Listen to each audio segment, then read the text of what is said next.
7 ciri-ciri Dajjal berdasarkan hadis Rasulullah SAW. Dajjal menyuburkan tanah tandus dan harta benda seolah-olah mengikutinya. Hal ini sesuai dengan hadis Rasulullah SAW yang artinya, ia memerintahkan bumi agar mengeluarkan tumbuh-tumbuhan, lalu bumi mengeluarkan tumbuh-tumbuhan. Lalu binatang ternak mereka pergi dengan punuk yang panjang, lambung yang lebar, dan kantong susu yang berisi. Lalu kehancuran datang. Lalu ia berkata padanya, keluarkan harta simpananmu. Lalu harta simpanannya mengikutinya seperti lebah-lebah jantan. Dajjal membawa air dan api di tangannya. Nabi Muhammad SAW bersabda, sungguh aku tahu apa yang ada bersama Dajjal. Bersamanya ada 2 sungai yang mengalir. Salah satunya secara kasat mata berupa air putih, dan yang lainnya secara kasat mata berupa api yang bergejolak. Bila ada yang menjumpainya, hendaklah mendatangi surga yang ia lihat berupa api, dan hendaklah menutup mata. Kemudian hendaklah menundukkan kepala, lalu meminumnya karena sesungguhnya itu adalah air dingin. Dajjal tidak bisa masuk ke Mekah dan Madinah. Tidak ada suatu negeri pun yang tidak akan dimasuki Dajjal kecuali Mekah dan Madinah, karena tidak ada satu pintu masuk pun dari pintu-pintu gerbangnya kecuali ada para malaikat yang berbaris menjaganya. Kemudian Madinah akan berguncang sebanyak 3 kali sehingga Allah mengeluarkan orang-orang kafir dan munafik daripadanya. Mata kanan Dajjal buta. Dari Nafi' dari Abdullah berkata, Dajjal disebut-sebut di sisi Nabi SAW. Lantas beliau berkomentar, Allah tidak samar bagi kalian. Allah tidak buta sebelah, sambil beliau mendemonstrasikan dengan tangannya ke matanya, dan bahwasanya Al-Masih Ad-Dajjal buta sebelah kanan, seolah-olah matanya anggur yang menjorok. Hadis riwayat Bukhari.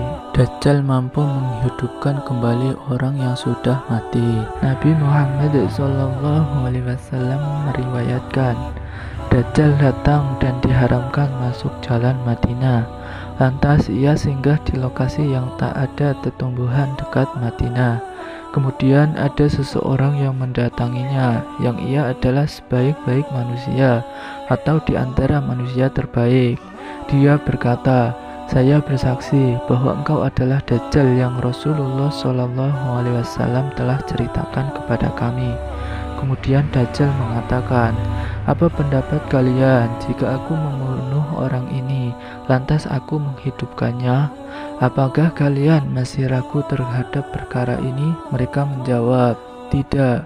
Maka Dajjal membunuh orang tersebut, kemudian menghidupkannya. Namun orang tersebut tiba-tiba mengatakan, ketahuilah bahwa hari ini kewaspadaanku terhadap diriku tidak sebesar kewaspadaanku terhadapmu. Lantas Dajjal ingin membunuh orang itu, namun ia tak bisa lagi menguasainya. Menguasai bumi selama 40 hari. Rasulullah SAW menjawab, 40 hari. Sehari ada yang lamanya sama dengan 1 tahun. Sehari ada yang lamanya sama dengan 1 bulan. Sehari ada yang lamanya sama dengan 1 minggu.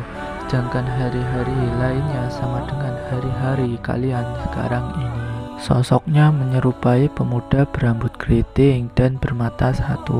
Nabi SAW bersabda, bukan Dajjal yang aku khawatirkan akan memudaratkan kalian. Karena jika Dajjal muncul sedangkan aku masih berada di antara kalian, maka akulah yang akan menghadapinya, bukan kalian.